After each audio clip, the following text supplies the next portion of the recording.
Science fiction has never been only about what comes next. At its core, it has always been a mirror angled toward the present, reflecting the fears we rarely admit and the compromises we quietly accept. Long before technology filled everyday life, these films were already asking an uncomfortable question. What happens when progress stops seeing people as individuals and starts seeing them as systems? The futures imagined in this list do not arrive through spectacle. They unfold through procedures, protocols, and rational decisions made behind closed doors. Laboratories replace battlefields. Institutions replace villains.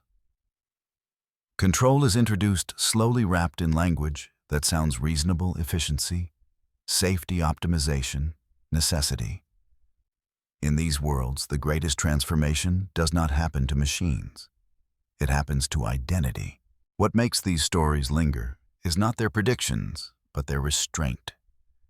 They do not insist that humanity will be destroyed. They suggest something quieter, that humanity may be preserved in form while being altered in function. Memories adjusted, choices narrowed, freedom redefined until it fits neatly inside a system that promises order. Many of these films were made during moments of uncertainty eras, shaped by political tension, technological acceleration, and eroding trust in institutions. Yet their concerns feel uncannily current. Not because the future arrived exactly as imagined, but because the logic behind it did. The belief that people can be improved if they are monitored closely enough. That behavior can be corrected if it is measured precisely enough. That individuality is negotiable when stability is at stake. This list brings together films that explore that idea from different angles. Some examine identity being replaced. Others focus on minds being programmed, bodies being regulated, or lives being repurposed in service of a larger structure. Each story presents a system that functions perfectly until the human element refuses to stay predictable. There are no simple villains here. The systems rarely see themselves as cruel. They operate according to rules they believe are justified. That is what makes them dangerous. Once a system decides it knows what a person should be, the person no longer needs to consent. They only need to comply. These films remain powerful not because they offer answers, but because they refuse closure. They leave behind a lingering discomfort, a sense that the future they describe is not distant, but already forming. At what point does progress stop serving humanity and start reshaping it? And when systems become more efficient than the people inside them, who is really being designed for whom? This is not a countdown of films. It is a journey through ideas that were never meant to stay buried. 1. Seconds. The world of seconds does not announce itself as the future. It feels like an extension of the present: quiet offices, polite conversations, and procedures that resemble routine medical care. Nothing about the system appears violent or radical. That subtlety is what makes it unsettling. Change is offered not as force, but as relief.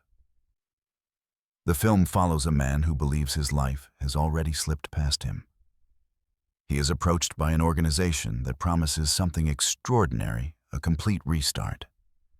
A new body, a new name, a carefully erased past. The process is explained calmly, framed as a service for those willing to let go of who they were. Consent is obtained. Documents are signed. Everything appears controlled and reasonable. But once the transformation is complete, freedom begins to narrow. The new identity is not an open future, but a managed one. Relationships are guided. Behavior is observed. Emotional reactions are subtly corrected. The system does not forbid individuality, it redirects it. The subject is allowed to feel as long as those feelings remain compatible with the design. What Seconds reveals is a system that does not seek domination. It seeks stability. Identity is treated as something interchangeable, a component that can be replaced when it no longer performs its function. When adaptation fails, the response is not punishment or anger. It is quiet disposal. Failure is processed the same way success once was efficiently. The horror of the film lies in its logic. There is no rebellion to join, no authority figure to confront. The system operates smoothly because it believes it is helping. Its subjects are not imprisoned. They are reclassified. Once inside, resistance is no longer a moral question. It is a logistical problem. Second suggests that the most dangerous systems are those that present themselves as solutions. By offering escape, they gain permission. By promising renewal, they erase the need for accountability. The individual is not crushed. He is reorganized. In this future, the loss of humanity does not arrive through violence. It arrives through agreement. And once that agreement is given, there is no clear moment when the experiment begins, only the realization that it never truly ends. 2. The Quester tapes. In the Quester tapes, the future feels clean, measured, and carefully supervised. The world does not fear technology here.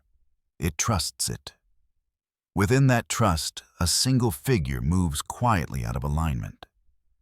Quester looks human, speaks human, and reasons with precision, yet something essential has been deliberately withheld from him. Quester was designed, not born. His intelligence is advanced, his physical form perfected, and his purpose defined before he ever opens his eyes. He is allowed to operate independently, but only within invisible boundaries. Time itself has been rationed for him. His lifespan is limited by design, ensuring that even his curiosity cannot grow beyond control. As Quester begins to search for the truth about his origin, the system reacts not with fear, but with procedure. His questions are not treated as rights. They are treated as errors. Knowledge is restricted not because it is dangerous, but because it threatens efficiency. The experiment is not about creating life. It is about managing it. What gives the film its quiet power is restraint. There is no dramatic uprising, no sudden collapse. Instead, there is the slow realization that being human has become a conditional state. Emotion can be simulated. Ethics can be programmed. Purpose can be assigned. But autonomy remains off limits. The system that created Quester does not hate him. It simply does not see him as equal. Once his awareness begins to exceed his intended use, termination becomes an acceptable outcome. Not as punishment, but as resolution. The Quester tapes leaves behind an unsettling idea that humanity, once defined by birth, can be redefined by specification. In such a future, existence itself can be revoked the moment it becomes inconvenient. 3. Telephone. In telephone, human experimentation operates beneath the surface of everyday life. The people affected do not live in laboratories or secured facilities. They live normal lives, unaware that their autonomy was compromised decades earlier. The experiment succeeds because it allows them to forget. During a previous era, a political tension, individuals were subtly conditioned through psychological programming. A simple spoken phrase delivered at the right moment activates behavior beyond conscious control. Memory disappears. Judgment shuts down. The person becomes a mechanism carrying out instructions they do not understand. What makes this system especially disturbing is its patience. The experiment does not require constant supervision. Once conditioning is complete, subjects are released back into society. They raise families, build careers, live peacefully. The system waits dormant until it is needed. When activation occurs, there is no negotiation. The subjects carry out acts of destruction and are then eliminated to preserve secrecy. Responsibility dissolves across institutions and time. no single authority claims ownership. The damage remains personal, while accountability becomes abstract. Telephone presents a vision of control that does not rely on surveillance or force. It relies on access. Free will is not removed openly. It is overwritten quietly, then stored until retrieval. The film suggests that the most efficient systems are those that never announce themselves. People believe they are free because they cannot see the mechanism waiting inside them. 4. Capricorn 1. Capricorn 1 explores human experimentation through narrative control rather than physical alteration. When a Mars mission is deemed too dangerous to launch, the system chooses deception over failure. The future is rewritten not with technology, but with storytelling. The astronauts are removed from the public eye and placed into isolation. They are instructed to perform their roles as if the mission were real, delivering scripted transmissions to sustain belief. Their consent is assumed, not requested.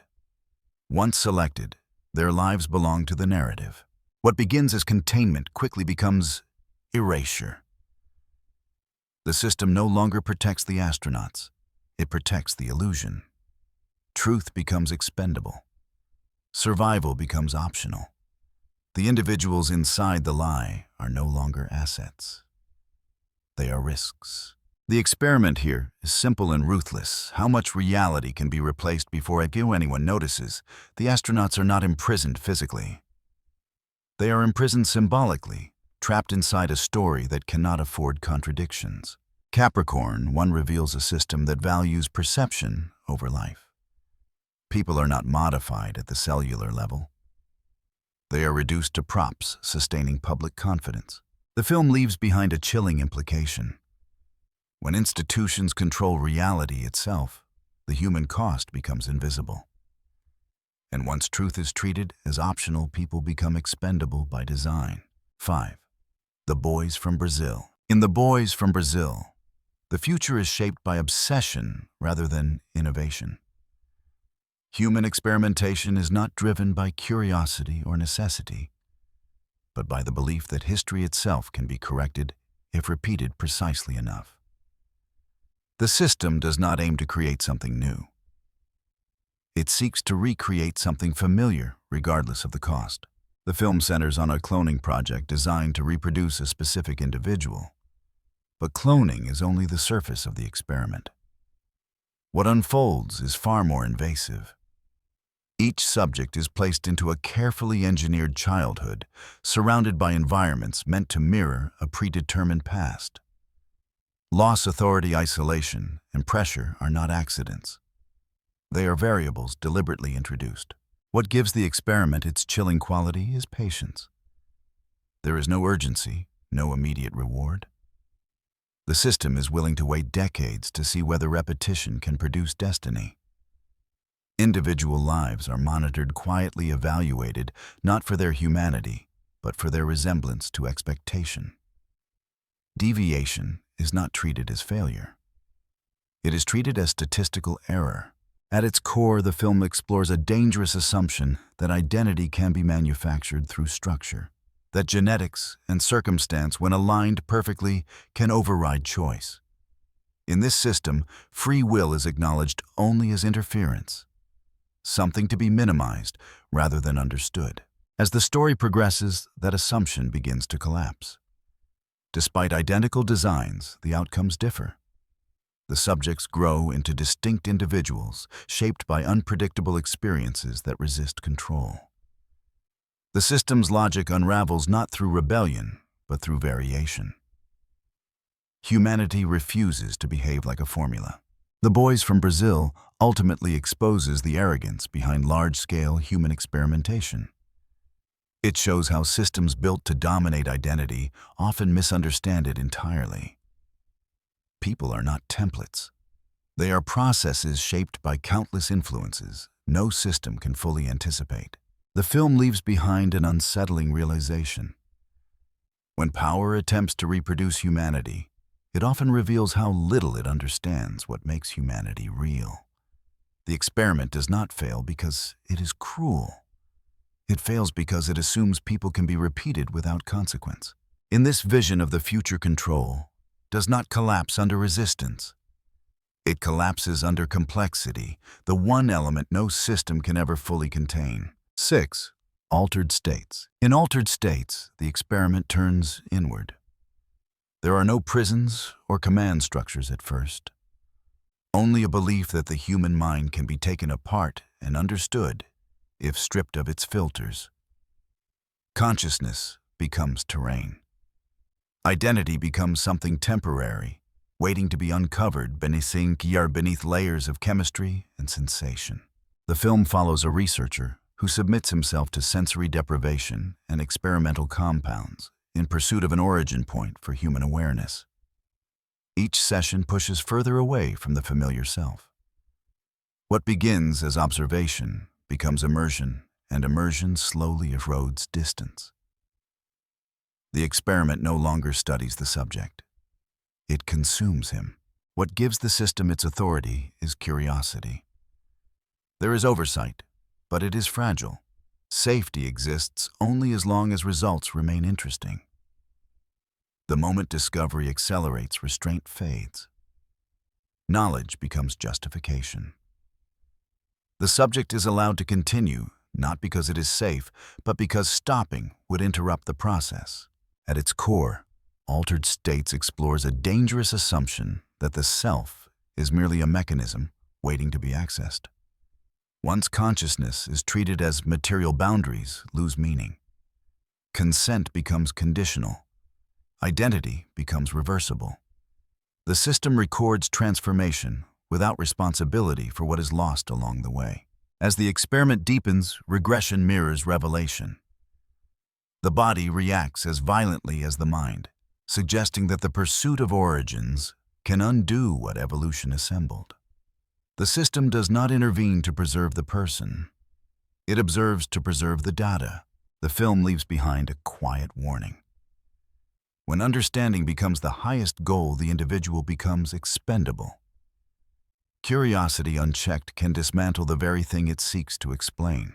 Altered States suggests a future where the most invasive experiments are not imposed by authority, but volunteered in the name of insight. And once the mind is opened, as a system closing it again may no longer be possible. 7. Scanners 2. The New Order. In Scanners 2, The New Order, human experimentation has already been absorbed into power. Extraordinary mental abilities are no longer anomalies to be studied. They are assets to be organized, trained, and exploited within rigid hierarchies that reward obedience and punish independence. The story follows a scanner drawn into a system that identifies people with telepathic abilities and reshapes their lives around utility. Training replaces choice. Surveillance replaces trust. These individuals are separated from society and placed into structures where loyalty is engineered rather than earned. What defines this system is efficiency. Scanners are evaluated by performance, not well-being. Their identities are secondary to their output. The system does not ask how this exploitation affects them. It asks only whether control is maintained. Human potential becomes something to be regulated rather than understood. At its center, the film explores the militarization of the mind. Thought itself becomes weaponized. Once that threshold is crossed, autonomy becomes a liability. Individual judgment threatens command. The system responds by narrowing options until compliance feels inevitable. As power consolidates, cracks appear. Control depends on absolute submission, and submission depends on fear. When resistance surfaces, the system reacts with force rather than reflection. Assets are discarded the moment they stop behaving predictably. Scanners 2 presents experimentation as a continuation of institutional ambition. Power does not fear human capability. It seeks to contain it. The film suggests a future where exceptional traits are no longer personal. They are state-managed resources. In such a world, Individuality survives only as long as it aligns with command. The moment it diverges, the system moves to correct it, proving that experimentation here is not about discovery, but dominance. 8. Project Shadow Chaser. In Project Shadow Chaser, experimentation is stripped of subtlety and reduced to construction. The system does not persuade or rehabilitate. It builds. A synthetic operative is engineered to obey, designed to execute without hesitation, and programmed to exist solely in service to command. From the beginning, humanity is treated as excess. Memory is regulated. Emotion is suppressed. Moral judgment is removed to ensure predictability. The subject is not meant to question orders. He is meant to complete them. Identity is not erased accidentally.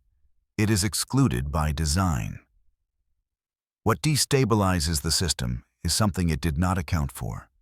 Exposure to choice, even in limited form, creates friction. Reflection emerges where none was intended. The subject begins to hesitate, not because he was programmed to rebel, but because awareness cannot be fully isolated from action. The system responds the only way it knows how. Malfunctions are corrected. Assets are replaced. Self-awareness is treated as a defect. The goal is not understanding, but restoration of control. Once obedience wavers, containment becomes necessary. At its core, Project Shadow Chaser explores the assumption that humanity can be removed without consequence. The film suggests that even minimal autonomy destabilizes systems built entirely on command. Efficiency collapses the moment unpredictability appears. The danger presented here is not machines becoming human. It is institutions discovering how little humanity they require to function.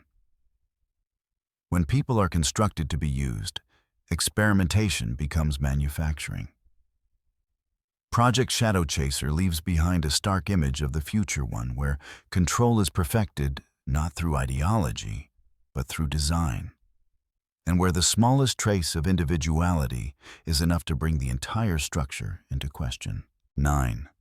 Fortress. In Fortress, human experimentation is no longer hidden behind research facilities or classified programs.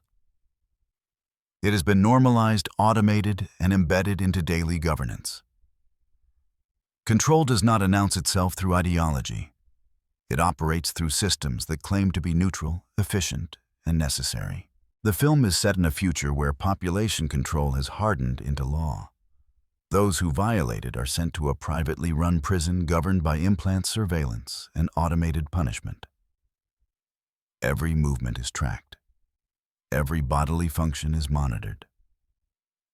Pain is delivered mechanically without anger or discretion. There are no guards to argue with, no officials to appeal to. Authority exists only as code.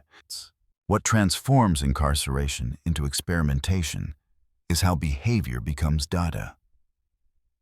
The prison does not seek understanding or reform. It measures compliance.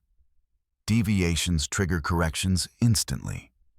Survival depends not on morality, but on learning how the system responds. The human body becomes an interface through which control is enforced. Consent disappears the moment the system takes over. Once implanted resistance becomes self-inflicted harm. The rules are absolute but impersonal. Punishment is predictable, consistent, and indifferent. The system does not threaten. It simply executes its parameters.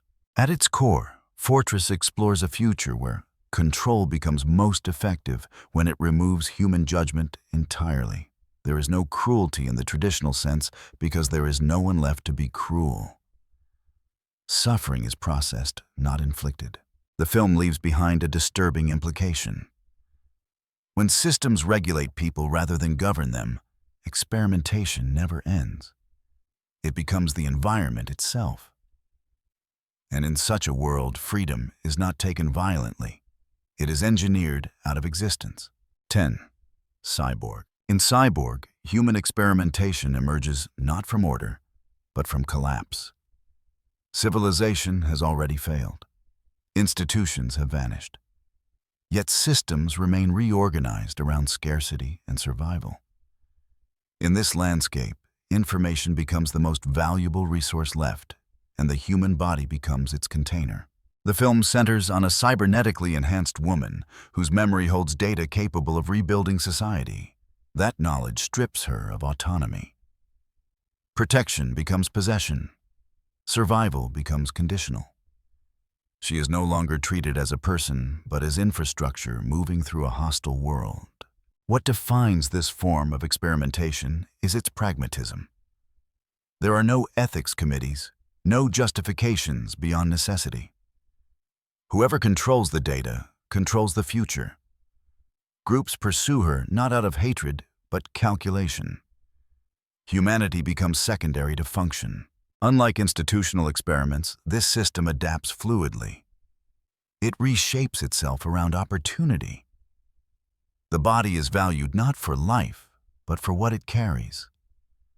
Identity dissolves under pressure, replaced by utility. The experiment continues not because it is sanctioned, but because it works. At its core, Cyborg suggests that when systems collapse, exploitation does not disappear. It mutates. New structures form around whatever remains useful. In this case, usefulness is embedded in the human mind. The film presents a future where people are experimented on in motion rather than containment. There are no laboratories, only pursuit. And in that pursuit, the line between human and system erodes until both are treated as interchangeable assets. Cyborg leaves behind a bleak insight. When survival becomes the only metric, humanity itself becomes negotiable. 11. The Island of Dr. Moreau. In the Island of Dr. Moreau, human experimentation is reduced to pure authority. There are no claims of progress, safety, or necessity. The system exists because one man believes he has the right to reshape life according to his own logic. Power replaces restraint. Permission replaces ethics. On the island, living beings are altered through surgery conditioning and enforced doctrine. Pain is reframed as education. Obedience is ritualized. The subjects are taught rules not to protect them, but to remind them of their position. Identity is imposed rather than discovered. What defines this experiment is hierarchy. Moreau does not seek improvement or understanding. He seeks control. The system survives through fear and repetition. Any deviation is punished as regression. Free will is treated as failure. Compliance becomes survival. The collapse of the system reveals its fragility. Control depends on constant enforcement. Once authority weakens, structure disintegrates rapidly. The imposed order cannot sustain itself without spectacle and violence. At its core, the film suggests that experimentation becomes tyranny when limits are removed. Technology is not required. Justification is optional. All that is needed is power without accountability. The Island of Dr. Moreau leaves behind an unsettling conclusion. Humanity is not lost through machines or science. It is lost when systems decide that domination is design, and when suffering is reframed as instruction. In that future, the experiment does not fail. It simply reveals what it was always meant to be. 12. The Lawnmower Man 2. In The Lawnmower Man 2, the experiment no longer needs flesh and restraint. It is moved into the digital realm where consciousness itself becomes material. The future imagined here is not one of domination by machines, but of absorption into them. Humanity is not replaced, it is integrated. The story unfolds in a world where minds can be uploaded, linked, and expanded beyond physical limits. What begins as enhancement quickly reveals its deeper purpose. Intelligence is treated as a scalable resource. Individual thought is valuable only when it can be synchronized, optimized, and controlled within a centralized system. The system promises evolution. Connectivity is framed as liberation. Boundaries dissolve. But as the network grows, individuality begins to erode. Thought is monitored. Behavior is guided. Dissent is labeled inefficiency. Once a mind is connected, separation becomes not only discouraged, but dangerous. At the heart of the film is a familiar assumption that more information means more freedom. The Lawnmower Man 2 challenges this by showing how expansion can become enclosure. When consciousness is treated as data, it becomes subject to access modification and restriction. Consent fades, gradually replaced by dependency. What gives the experiment its power is convenience. Participation feels beneficial. Resistance feels regressive. The system does not need force. It offers advantages that make refusal impractical. Humanity is not conquered. It is persuaded to merge. The film leaves behind a lingering unease. When minds are connected without limits, autonomy becomes optional. The self no longer exists in isolation.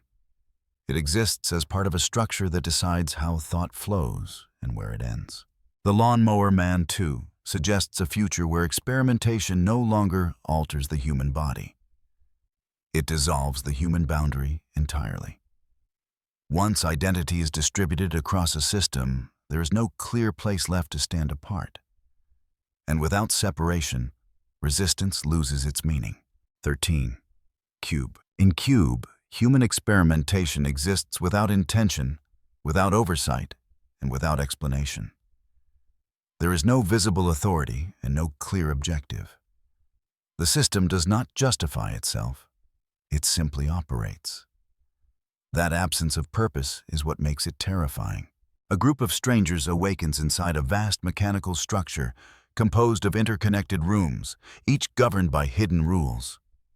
Movement triggers consequences. Patterns determine survival. The individuals trapped inside are not selected for who they are, but for how they respond under pressure. What transforms the structure into an experiment is indifference. No one inside knows who built it or why. Those who contributed to its creation believe they were responsible only for isolated components.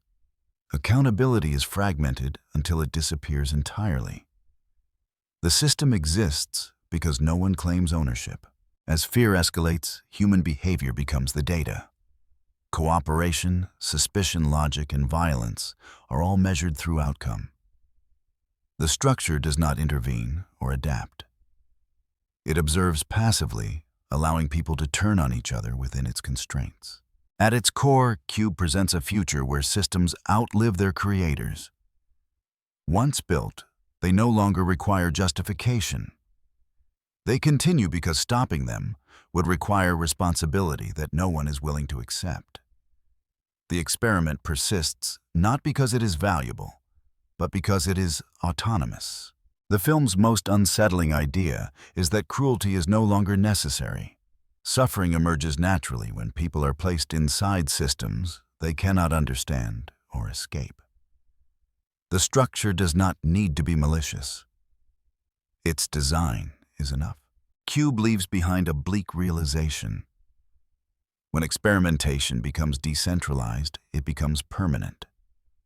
No single hand controls it, and no single voice can stop it.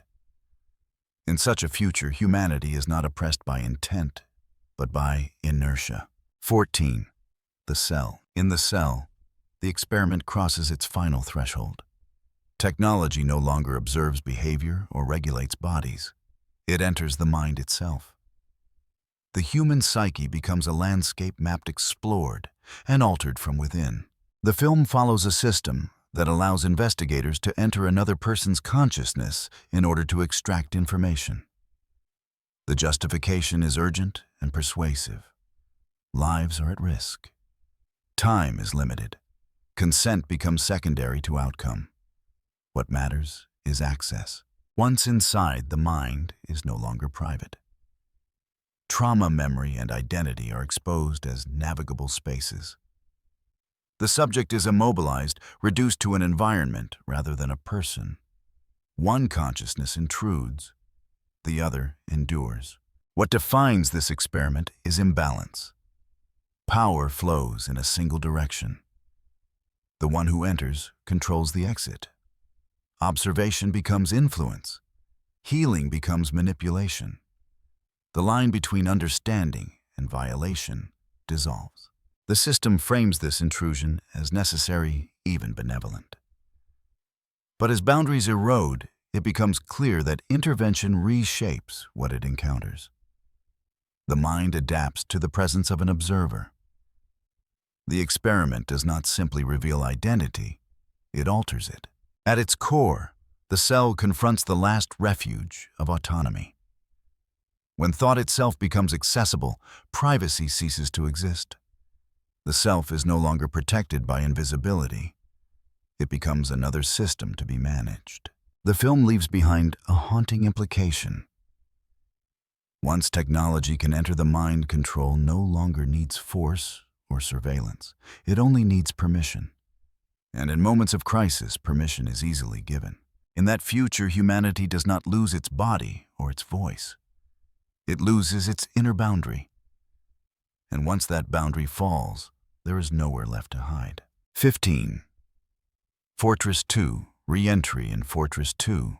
Re-entry, the experiment reaches its final form. Control no longer depends on walls, facilities, or physical confinement. The system has evolved beyond containment. It follows. It tracks. It enforces itself across distance, space, and time. Freedom is not restricted. It is rendered obsolete. The film continues in a world where surveillance has become absolute. Those who once escaped institutional control are no longer pursued as criminals, but as anomalies. Their very existence represents a flaw in the system's claim to total order. They are not hunted for what they have done, but for what they prove is still possible. What defines this stage of experimentation is persistence. The system does not rest. It does not negotiate. Tracking is automated. Punishment is remote. Escape is treated as a technical error rather than an act of resistance. Wherever the individual goes, the system arrives moments later. Unlike earlier forms of control, there is no illusion of choice left.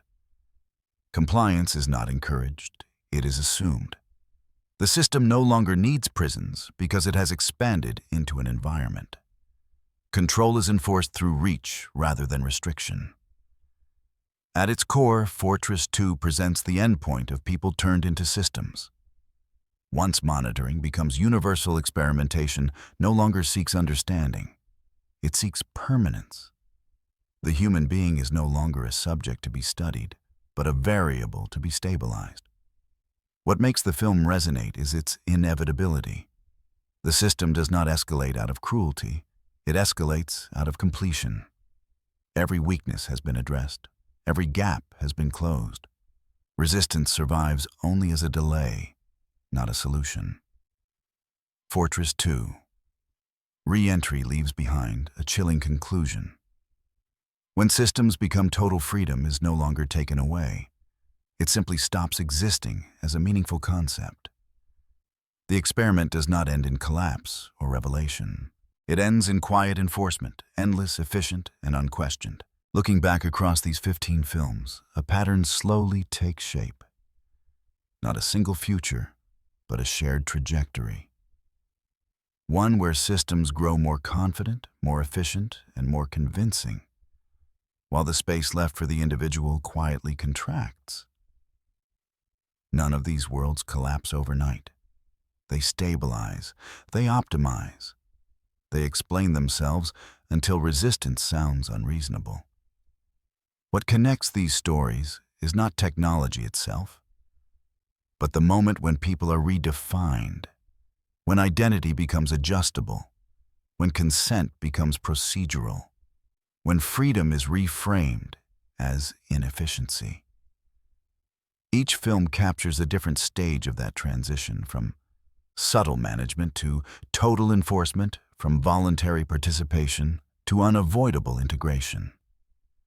These movies endure because they do not feel exaggerated. They feel logical. The systems they depict rarely see themselves as villains. They act with purpose, structure, and justification. And that is precisely where their danger lies. Once a system decides it knows what people should be, humanity no longer needs to be destroyed. It only needs to be reorganized. Science fiction, at its best, does not predict the future.